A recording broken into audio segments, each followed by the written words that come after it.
Bob Lafort. I'm the president of what we call Infineon Americas, which basically means for all of our operations in North and South America, which is a little bit over 6,000 people. So OktoberTech is a way to take our German heritage and bring it to our Silicon Valley innovation. So it's really a forum for us to get together with customers and talk about what's happening in the world of technology and innovation. And it's really an exchange of ideas. That's really the power. But of course, it's OktoberTech, so we play off of October. Yeah, thanks for that question. So you talk about first about too many products to name. I like to say we have the broadest portfolio in the industry, and our focus is really on system solutions, what we like to say working eye to eye with our customer, being an integral part of their development. But if you talk about trends, decarbonization and digitalization. Never has the risk of global warming been more clear and more severe. And we have the technology to be able to enable solutions. So our ambition is nothing less than saving the planet. So we're doing lots of different things for decarbonization. Of course, in automotive, we've got a lot in electric vehicles. We are a prime supplier, over 50% market share in powertrain components for electric vehicles. And then other areas, charging for those electric vehicles. And then, of course, renewables to produce the energy to charge those electric vehicles. So we are the largest provider of power modules for solar inverters and wind inverters. And then even things you don't think about, like transmission and distribution and load balancing and high voltage DC transmission. So we're in there as well. And then maybe some of the smaller things you don't always think about, your power tools, they're going battery. We make the energy efficient controls to be able to do that. So that's the decarbonization piece. And then digitalization, we see it more and more. It also will help to save the planet if you think about things like smart metering and other types of smart products, connected products that are going to help us to be more efficient in what we do. You know, there was a politician who once said, conservation cannot be an energy strategy. And at Infineon, our motto is do more with less. How can we help our customers to provide products that allow you to live a comfortable and efficient life with all the technology to make it yet more energy safe, energy clean? Well, certainly the things you know about. The electric vehicles, we continue to see more and more growth in that area. So even if car sales go down, you're seeing more and more content come that way. And then autonomous vehicles, another area where more and more technology to make driving more safe, more efficient, and quite frankly, more clean. So there, you'll definitely see big trends. Then if you look in some of the other areas, you see more and more in the IoT side. How can we make smart homes, smart meters? How can we bring those to be mainstream rather than to be the leading edge of techie guys? So a lot of stuff going on that side as well. So those are the two areas. We certainly see more and more need for data. So things like servers and what's going on there, working in the cloud, you'll see a lot more there. And how can you make that more energy efficient as well? So a lot of different areas that we see coming there. But I think that decarbonization and digitization are a nice overarching theme for where we see the growth opportunities.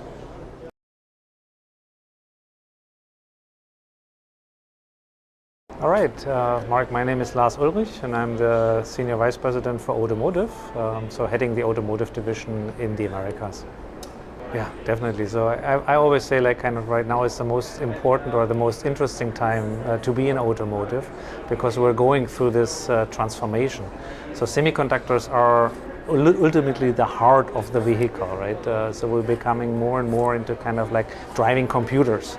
And this definitely, if you look into like kind of the two mega trends of like kind of decarbonization and digitalization, and those are the two elements which we're really focusing on.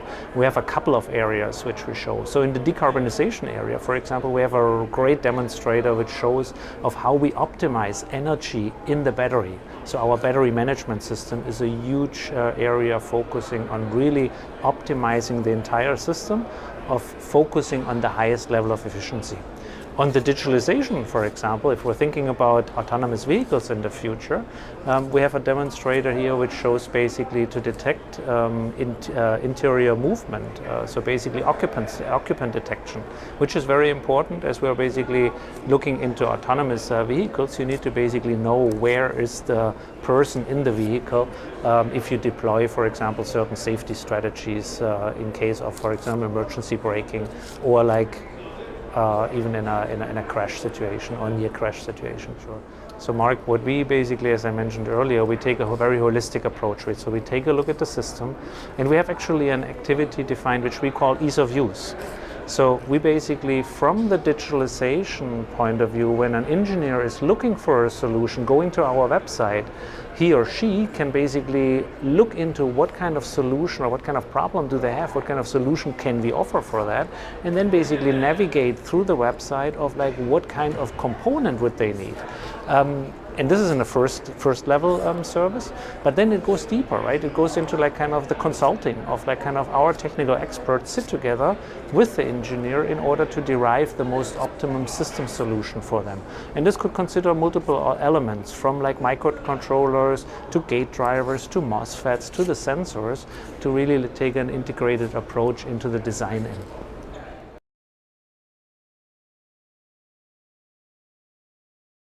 I think OktoberTech as usual, it's a cool event because in the end, it's not so much about only demonstrating what Infineon is capable of, which is a lot, obviously, but it's really to connect and to work together, right?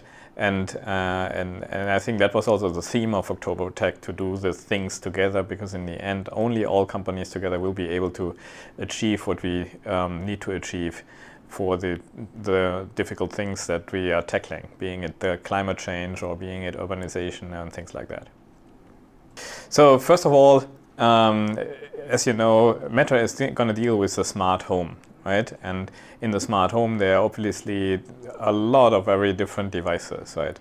In the past, it was kind of difficult because there have been different vendors who are trying to connect to other vendors, and it really didn't turn out. And it was a lot of effort. So if I would be a manufacturer of a smart camera, I would have to adjust my camera to a lot of different systems. Now the industry came together, 280 companies actually came together to define a standard. And like with every standard, you get interoperability. You make sure that devices can work with each other while still you keep the opportunity open to differentiate, right? Because that's obviously important. Differentiation will drive innovation. But as a vendor, I now can focus on my innovation, and I don't have to make sure that I fit into different systems, right? But it's also important for the consumer, so the one that's building the smart home in the end, because you can be assured that the devices last long. You are not dependent on just one single vendor, and if he runs out of business, then you basically are stuck. But here you can basically combine different things. And I think that's what open standards are all about, and that's why we are really looking forward to this, also to the big event that's gonna come up in beginning of November in Amsterdam, where it's really officially then launched.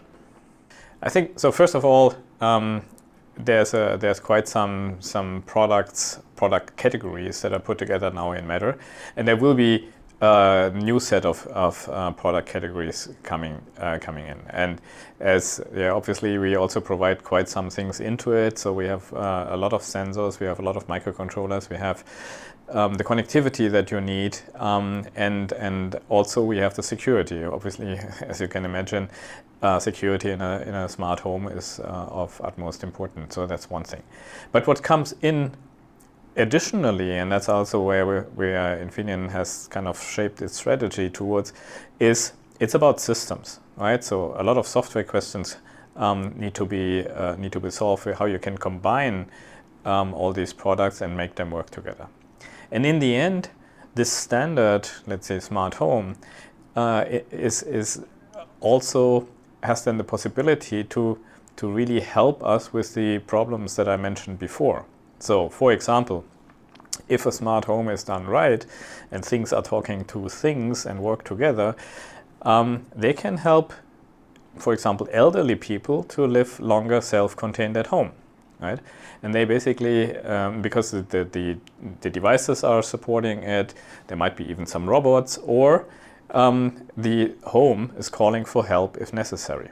So this is one of the examples. Another example could be contributing to less energy consumption, right? Buildings are meant to use like up to 40% of the energy that we use, and if you can reduce here, that's a significant advantage.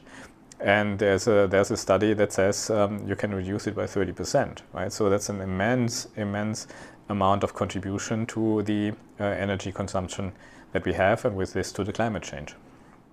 So the first thing, what I also like that the Matter standard, security was taken in from the beginning as a concern, right? Which is super important because you can't add security at the end. My example is always, if you bake a cake, you can't change the flavor of the cake afterwards, right? When the cake is done. So you have to do it, you have to think about the flavor from the beginning, you have to think about security from the beginning, right? That's the first thing. So it's part of the standard, and there are some really good state-of-the-art things that are built into this, right? And there's a second important thing. The end user, so the owner of the house, we have to assume that they don't have enough knowledge to secure themselves. So that means we as the industry have to provide devices in a way, together with a standard, that this security is dealt with. And I think that's an important piece. So part of this is now done in the standard, and that's why we also participated. So we've been part of this security working group here. And then the second step is then to really do good, secure, robust devices that then serve the purpose and really make this a success.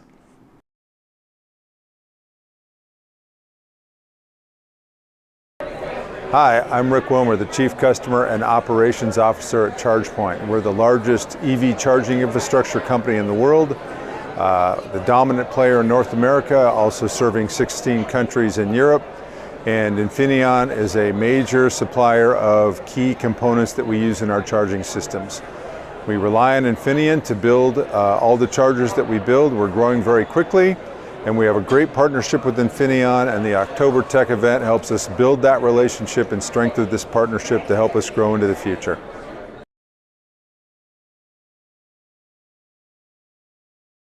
Hi, Vince Graziani, CEO of IDEX Biometrics. We're a partner company to Infineon, and we really value that partnership. As a matter of fact, Infineon talks about providing complete solutions and not just components. At IDEX, we also believe in that, and the proof in that is a true partnership. IDEX, we do fingerprint biometric sensors, which are interesting, but all by themselves are not really a solution. Together with Infineon in their secure element group doing secure microcontrollers, we're able to bring a complete solution for a contactless biometric smart card to market. This card is now out in the market, certified by Visa and MasterCard. So truly a win-win partnership. Solution jointly developed by Infineon and IDEX, hardware, software, complete turnkey, and certified out in the marketplace. So we do really value the partnership, and we value events like this that Infineon runs, because it gives us an opportunity to get to know the various people and the team at Infineon. And just already today, I found 2 or 3 other groups within the company that can work together with us and our technology. So thanks a lot for giving me a chance to say hello.